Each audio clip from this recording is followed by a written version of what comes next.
Welcome back to the Mindful of You podcast. This is episode 27, Grow As We Go. I want to welcome you guys back to the podcast. This is my second episode of the day. I actually just recorded the one you listened to last week about burying your weapons of war literally 2 minutes ago. So it's a double podcast day because I spent the weekend with my family in Bear Lake, which was very fun. Now I'm very tired and I'm very happy to be home, and I've got a lot of recording and editing to do. So here we are. So this podcast episode, Grow As We Go, is going to be based around the messages or learning I had from the Ben Platt song "Grow As We Go." My husband pointed out the other day, he's like, because I've got a couple more episodes coming up that are kind of on a similar vein, and he was like, you like to talk about stuff you've learned from like media. That's really cool. And it's true. I mean, I definitely learned a lot from church, from scripture stories and everything, but there's also a lot of really good and wholesome music and movies out there that have also taught me really great life lessons. And I would be remiss not to share those as well. So today I'm talking about a song called Grow As We Go. The description I wrote here was, Utahns tend to get married young. Utahns referring to maybe members of the Church of Jesus Christ of Latter-day Saints. Why does it make sense that we change and grow? Can you choose to believe marriage still works after your partner has changed or you have changed? How can that be exciting rather than scary? So those are some questions I'm going to attempt to answer. I will say, even though we do tend to get married a little younger here in Utah, I was 21, my husband was 22. Many of my friends got married around the same age or younger. Gasp, I know, really young. I do believe that a lot of these same concepts still apply, even if you get married at age 30 or older. I think that people change and grow throughout their lives, and that's absolutely how it should be. Sometimes it can seem a little scary to think, oh, my partner's going to change, I'm going to change, or whatever it may be, because it's like, well, when we got married, we said yes to who we were at that moment. But I like to think we say yes to who we are and who we are going to become within reason. I'm just going to start like reading the lyrics and kind of just inserting some commentary. The song is super beautiful. Grow As We Go by Ben Platt. I'll put it in the show notes, like a link to a YouTube or Spotify or something, so that you can listen to the song if you'd like to. But it starts out, you say there's so much you don't know. You need to go and find yourself. You say you'd rather be alone because you think you won't find it tied to someone else. So right off the bat, this is sounding like it's like a song to somebody who said, I don't think I can stay with you because I've got some work I need to do on myself. Totally valid. And then he says, who said it's true that growing only happens on your own? They don't know me and you. So I like this question here. Who said it's true that growing only happens on your own? I don't know about y'all listening, but I have grown immensely in my marriage, arguably more than I ever did before I got married. Not to say you can't, not to say that other reverse extreme is true, that you can't grow or progress without a partner, but it's definitely not true that you can't grow and progress with one. This says, I don't think you have to leave. If to change is what you need, you can change right next to me. When you're high, I'll take the lows. You can ebb and I can flow, and we'll take it slow and grow as we go. This is one of the things I think is extremely beautiful about marriage. When you're high, I'll take the lows. You can ebb and I can flow. For me, it's not usually when you're high, I'll take the lows. It's more when you're low, I've got it. That's kind of how it's been in my marriage, as much as, we like things to be 50-50 all the time in regards to to housework or to general work that goes into a marriage. Usually it's more fluid than that. Usually somebody is struggling more while the other one's got a little bit more of strength. And you ebb and you flow together, and it's beautiful. So the second verse, you won't be the only one. I'm unfinished. I've got so much left to learn. So I'm pretty sure I am unfinished. I've got so much left to learn was my Twitter bio for a minute. Kind of a weird Twitter bio, but I don't know. I'm not super. I think it's cute. You know what? I'm taking that back. Not weird, cute. So you won't be the only one. I am unfinished. I've got so much left to learn. So basically this is his invitation to whoever this song is about, or hypothetically, whatever two people this is about. It's his invitation to say, hey, like, I know that you've got some growing up to do, or you've got some learning to do, but hey, so do I. I think this is so beautiful. How could we possibly know, a quarter or a third of the way through our lives, exactly who we are, exactly what we believe, and what we're going to do and what we're going to be? I do think, there should be a conversation about general values, but as those become more solidified or shift, I don't want you to panic and think that that's abnormal. And part of my goal here is to help you find, the changes in yourself and the changes in your partner exciting rather than scary. And, if for example, if you believe in God and you believe that God put us on this earth to learn and to be tested and tried, God does not want us to come out the other end as the same person we were at 20, same people we were at 21 and 22. So it is 100% likely that we are going to change. I think where some people get caught up, it's like, yeah, we're supposed to change, but we're supposed to improve, like become better people. And while I think that's true, I also think improvement can be a little bit subjective.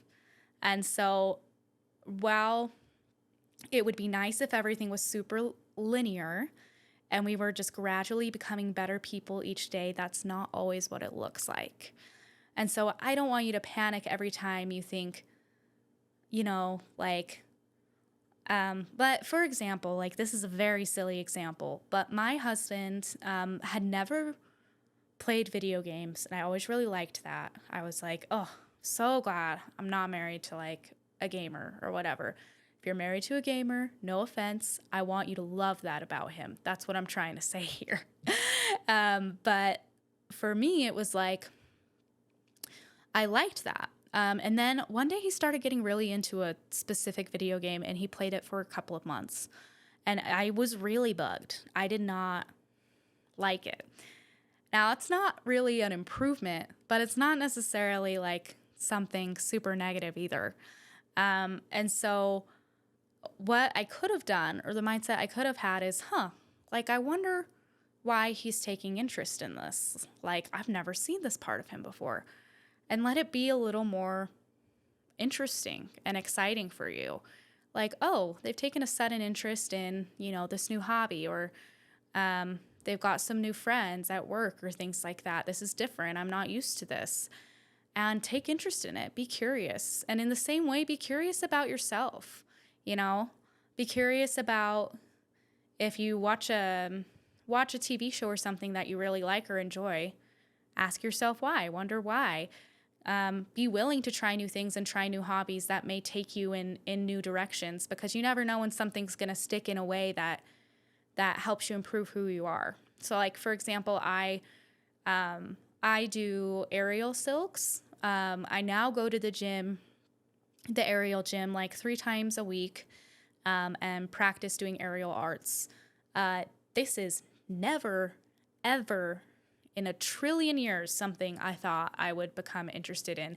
I think if you would ask me, I think I started, dabbling in it when I was like 21. And if you would ask me when I was 20, I think I would have said, no, thank you. There's no way that will ever be me up in the air on that silk. One, I didn't think I was capable. Two, I just didn't think it was something I would enjoy or a part of my personality. I'd always been really into theater and singing, and now I'm not as into that stuff. It's not that I don't like it, but that's something that has changed pretty drastically about me. If you're listening to this and you knew me like in high school and even in college, I ended up studying theater, you know that that was my life. And not that I don't still love it, but it's no longer my life. And that's something that's changed about me since I got married. Now, if Ben had married me because he like loved I was a theater girl, and like then decided that he doesn't like me anymore because I no longer like theater, that would be a huge bummer. So all I'm trying to say here is that changes within yourself and within your partner are normal. And you can look at it, sorry, I just bumped the camera a little bit. You can look at it like something that's exciting instead of scary. So that's all I'm inviting you to do. I just said it in a really long way. So I am unfinished. I've got so much left to learn. I don't know how this river runs, but I'd like the company through every twist and turn. I don't know how this river runs. How true is that, guys? We have no idea where life is going to take us. I know that sounds real scary. I used to be super scared of that. But how cool is it if you are married or if you have like a close friend or a close partner that you can have that company through the twists and the turns of wherever life takes you. Now, if you decide like if you change or they change that you're no longer going to have that company anymore, then okay, but I hope that it's a change you truly, that doesn't align with your values anymore, because having the company while changing is something I really like. It's not necessarily something everyone will agree with. I know a lot of people will say you need to wait till you've figured yourself out a little bit more before you get married, and there's totally value in that. But I don't want you to think that just because new traits or new quirks or new interests are coming out in you or in your partner, that you no longer belong together. Because in my opinion, if you want to belong together and they want to belong together, then you totally do. And you can ride that river together. So we've got the chorus again. And I'm just going to go to the bridge. I don't know who will become. I can't promise it's not written in the stars. But I believe that when it's done, we're going to see that it was better that we grew up together. So beautiful. It's going to make me freaking cry. But I'm just going to read it again because it's so good. I don't know who will become. I can't promise it's not written in the stars, but I believe that when it's done, we are going to see that it was better that we grew up together. I think, there's a level of shame sometimes that can go along with like being married young. And I grew up in a very specific culture where it's normal to get married a little bit younger. But that doesn't mean I'm exempt from like the shame or like the questions that come along with that. But did you know like you can just decide that like you got married at the perfect time, or you will get married at the perfect time? And you can start looking for proof of that. And this song is one of the things that does that for me. Like I'm like, oh my gosh, I'm so glad I'm a part of his journey and he's a part of mine. That is extremely beautiful to me, because I'm not perfect and he's not perfect, but we're growing and we're changing and we're supporting each other along the way. We're making mistakes together, we're crying together, apologizing together, and it's really beautiful. And I want you, whatever your situation is, whether you're with a partner or you're not, or if you've been with your partner for 40 years or for 4 months, you can decide that, this is beautiful. This is what, even though we're both 20 or we're both 21 or 22, like this was totally the perfect time to get married. And I know there's always exceptions to the rule as far as abusive and toxic relationships go. And I don't pretend to be able to speak to those things, but in a generally healthy relationship or marriage, you can just decide this is beautiful and this is exactly what I want. And we're going to see that it was better that we grew up together. I know that in however many years I can be sitting with my husband. I hope I'm on like a cute little rocking chair, or if he had his wish, we would be like in Disneyland, like eating a churro or something at like 85 years old and like holding bony little hands.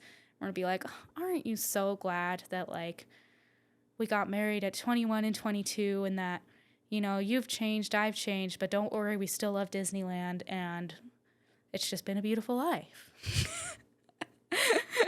Anyway, that's silly, but that would be pretty cool. So thank you guys for listening today. I hope you take what you loved from today's podcast, leave what you don't. I had a lot of fun talking about this song, so thanks for being here with me today, and I'll talk to you next week.